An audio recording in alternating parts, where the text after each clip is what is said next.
Lucía lleva flores a la tumba de su abuelo. Este momento puede parecer una rutina en su vida, pero no lo es.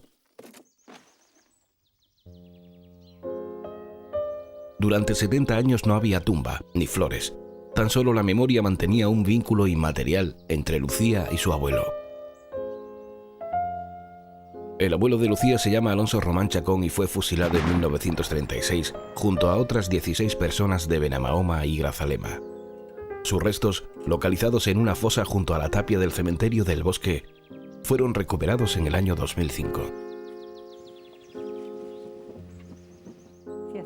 Lucía Román relata la traumática experiencia vivida por su familia desde el golpe de Estado perpetrado en 1936. Y lo hace en el cementerio de Benamahoma, ante el lugar donde por fin descansa su abuelo y otros 16 vecinos. El relato de Lucía comprende historias de horror y sin razón, pasajes que describen miedos, delaciones, muerte, un régimen de terror en cuya ejecución participaron personas que eran sus propios vecinos. Como había quien mataba, había quien mataba con la lengua, que no solamente era así, que yo creo que eran lo mismo unos que otros, y dijo esta persona a los que mandaban, vamos, dice, pues esta noche han entrado 3 pajaritos a beber. Le preguntaron a mi abuelo, entonces él dijo que no había entrado, que mi padre, que él no lo había visto. Y dice, si digo que sí, se lo llevan, y si digo que no, bueno, pues así, en fin, como habían dado los nombres, pues ya se fueron así a las 3 casas. Y entonces cogieron a mi abuelo, se lo llevaron.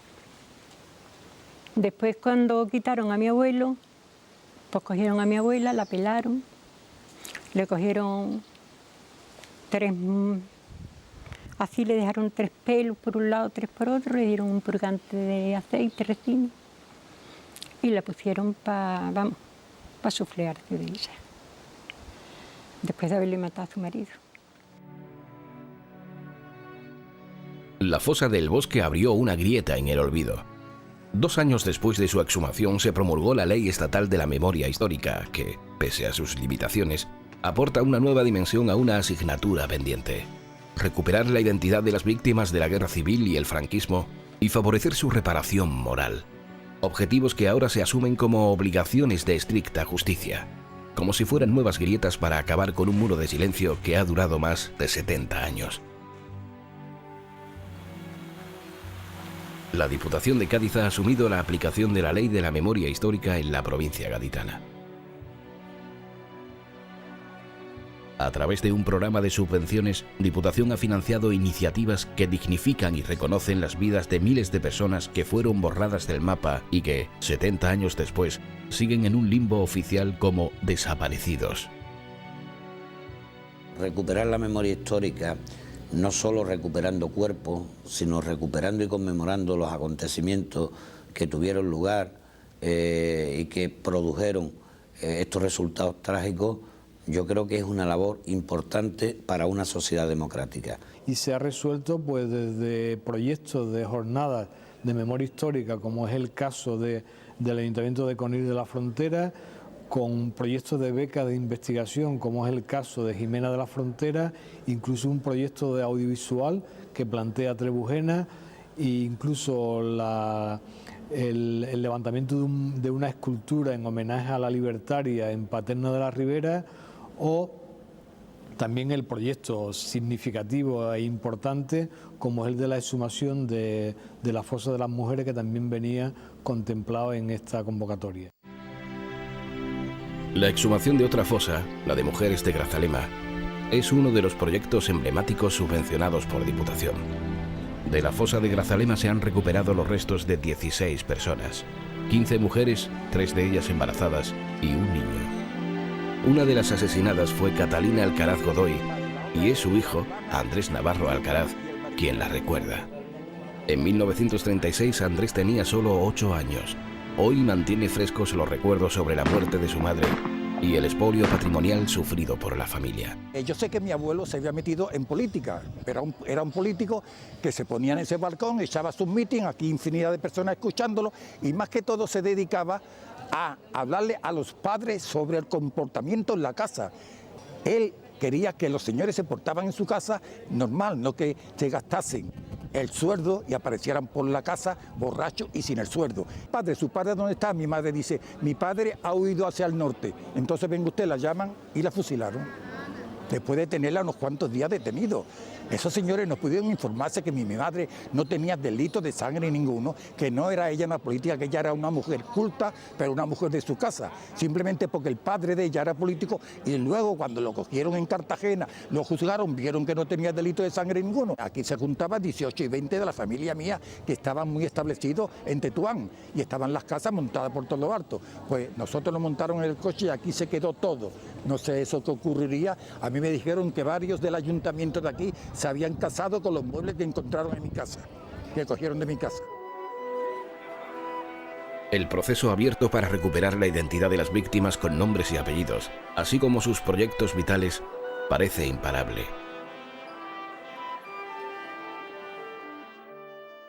Lo que supone en una sociedad moderna, madura y democrática, como han hecho Argentina o como han hecho en Alemania y en otros países de exigir responsabilidades por crímenes de lesa humanidad, eso en España no se había hecho y además y eso le corresponde a los jueces, no le corresponde a la administración. La administración, pues eso, tiene la obligación de colaborar y de prestar ayuda para encontrar fosas, pero castigar crímenes es cuestión de los jueces. Y en el caso muy raro, porque ya debe ser ya muy raro, de que apareciese algún autor que además durante años han estado hasta presumiendo, algunos en los pueblos pequeños sobre todo, de su prepotencia y de que habían, cómo se habían comportado en la guerra y amenazaban a sus convecinos, etcétera.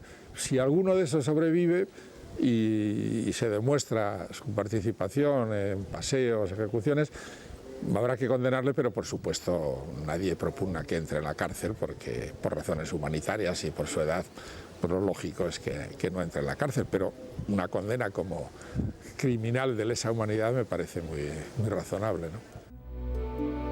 Antonio Domínguez Castilla es el portavoz de la Asociación de Familiares de la Sierra de Cádiz para la recuperación de la memoria histórica.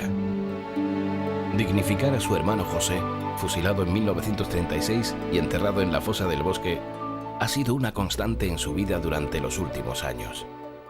Entonces mi madre de seguida subió para arriba, hacía que hacer pueblo, para ver al alcalde, que era uno de los matarifes también, y no estaba allí. Le dije a la mujer, ¿qué es lo que quería usted? Y dice, no, que he venido porque han detenido a mi hijo, ella se enteró ya que lo habían detenido, han detenido a mi hijo y vengo a decirle que a ver si hace algo por él, porque mi hijo no es malo, ni no para aquí, está trabajando en arco, en fin. Y lo que le contestó fue la mujer, dice, ahora son buenos todos. Mi madre lloraba y se tenía que ir al corral, al soberano, eso porque no sintiera nadie ni nada, y nosotros lo mismo, en fin. Que ahí quedó la cosa.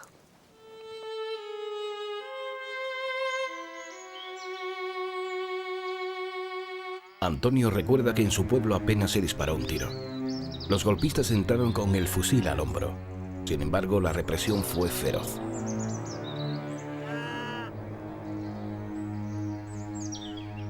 Algunos historiadores argumentan que en la provincia de Cádiz apenas se localizaron acciones de trinchera, pero sí se ejerció una represión preventiva contra la población civil, como si se quisiera demostrar ante otros territorios la mano dura que se avecinaba frente a quien mostrara resistencia.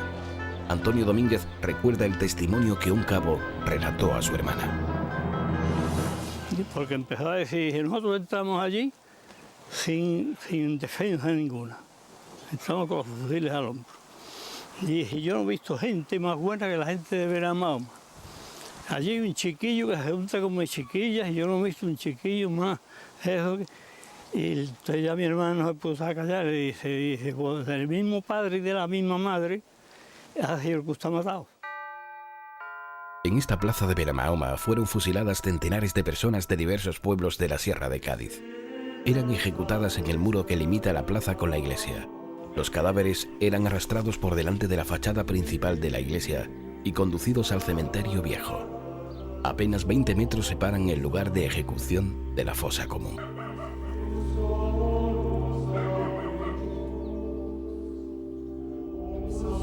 El viejo cementerio fue clausurado y sus tumbas trasladadas al nuevo Camposanto. Pero bajo tierra quedan las fosas.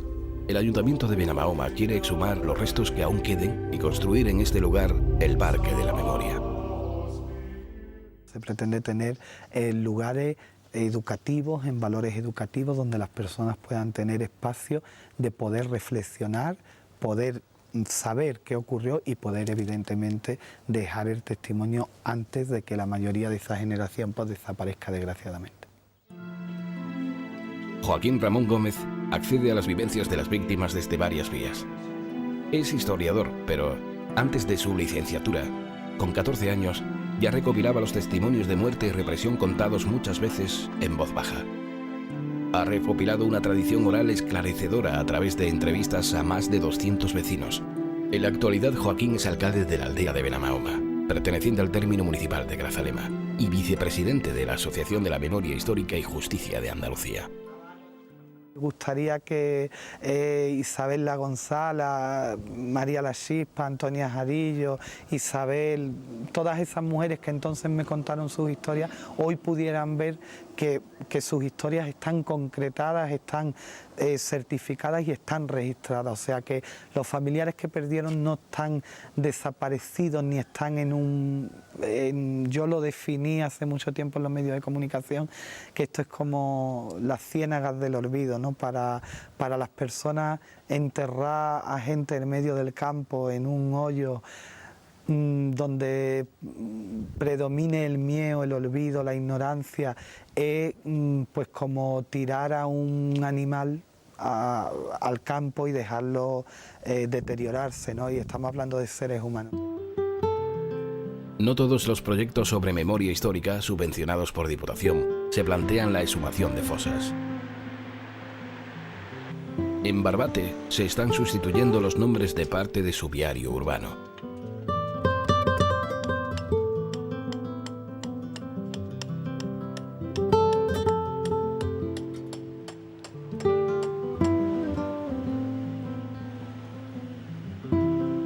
Hasta hace pocos años el nombre oficial de la población era Barbate de Franco, y en la nomenclatura de sus calles y plazas abundaban las referencias a hazañas bélicas y nombres asociados a los golpistas que atentaron contra el gobierno legalmente constituido de 1936. ¿Hasta dónde se ha de llegar para impartir justicia? ¿Es suficiente con la exhumación de fosas? Tenemos nosotros, por iniciativa propia, el proyecto de Aula de Ciudadanía, ya que creemos que es una etapa histórica en la que no se debe de quedar aquí, en las familias que han padecido directamente esos momentos y que son personas ahora de edades más adultas, sino que lo tenemos que llevar a los adultos y a los jóvenes. A los jóvenes mediante ese aula de memoria histórica que pondremos en marcha en los distintos municipios, los distintos IE, los distintos institutos, donde personas que tienen bastante información, donde están bien formadas con el tema de esa etapa histórica, se lo puedan transmitir a los alumnos de los distintos municipios a los que nosotros podamos llegar. El aire ayuda a cicatrizar las heridas. Y en el caso de los familiares de las víctimas del franquismo, ese aire es el conocimiento. Necesitan que se sepa que tuvieron padres y abuelos que fueron borrados de la existencia por el mero hecho de defender una ideología determinada, por codicia, e incluso por viejas rencillas o envidias cobradas con creces por el bando vencedor. A mí me gusta de no sé pesar, pero sí decir las cosas como fueron. Porque con la verdad se va para todos los sitios.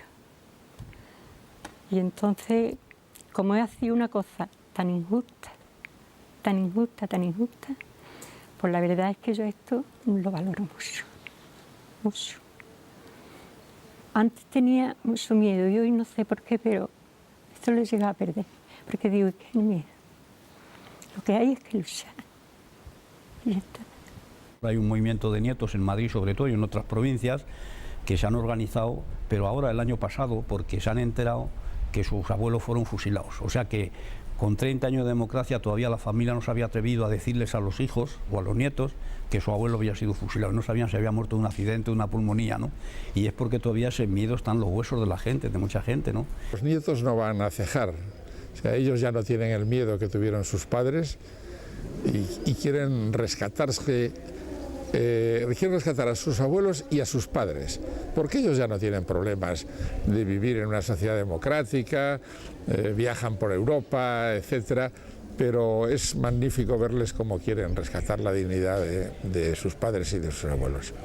Yo estoy seguro de todo lo que yo he analizado, que nadie que haya recibido en su mano un testimonio de un familiar, de un agresor, de un falangista, de un republicano, de una persona, nadie lo ha recibido gratuitamente. Lo ha recibido para ponerlo a disposición de que llegara el momento de que esto se podía saber.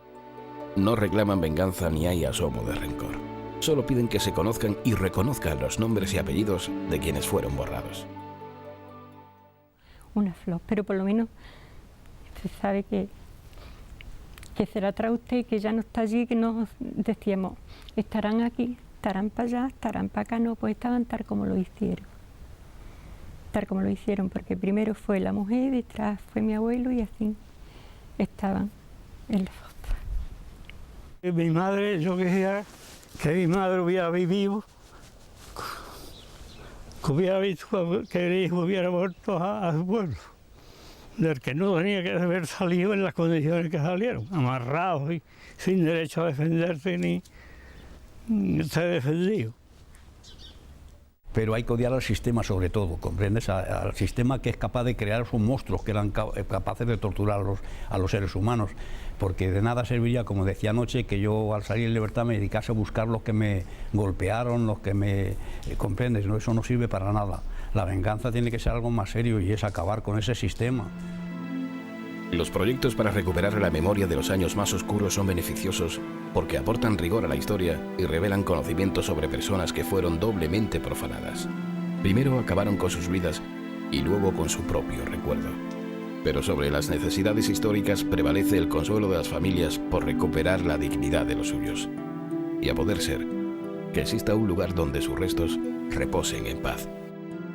Se compraba un ramo grande de rosas rojas que a ella le encantaban y como no sabía dónde estaba enterrada, sabía, porque me habían dicho que la habían fusilado y la habían enterrado en el cementerio. Pero claro, encuentras ese cementerio tan eso, la parte que encontraba un poco más vacía de eso, pues allí echaba las flores, pero no la echaba en ningún lado determinado diciendo, aquí está mi madre, no.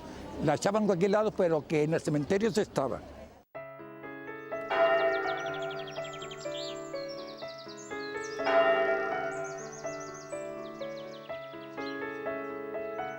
...73 años después del asesinato de las mujeres de Grazalema, familiares, vecinos y representantes públicos saldan cuentas con el pasado. No es venganza, es un acto de dignidad, memoria y justicia. Los restos se alojan en féretros, apenas 5 cajas, que se trasladan al cementerio de Grazalema, con nombres y apellidos.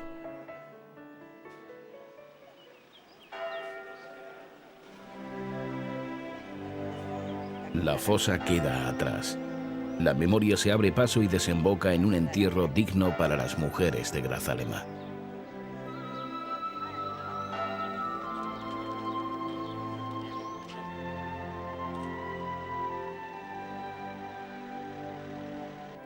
Andrés y el resto de familiares ya tienen un lugar donde depositar las flores. Aquí estamos, San Antonio, los que nunca te olvidaron. No pudiste hacer nada por nosotros, no pudiste ayudarnos. Fueron manos criminales, las manos de los humanos, canallas sin corazón, que se saltaron las leyes, las de tierra y las de Dios. Aquellos que nos mataron y nos hicieron sufrir, se creían los granujas que nunca iban a morir. Y murieron, y se fueron de este mundo. Y ahora danzan en el cielo como animal moribundo.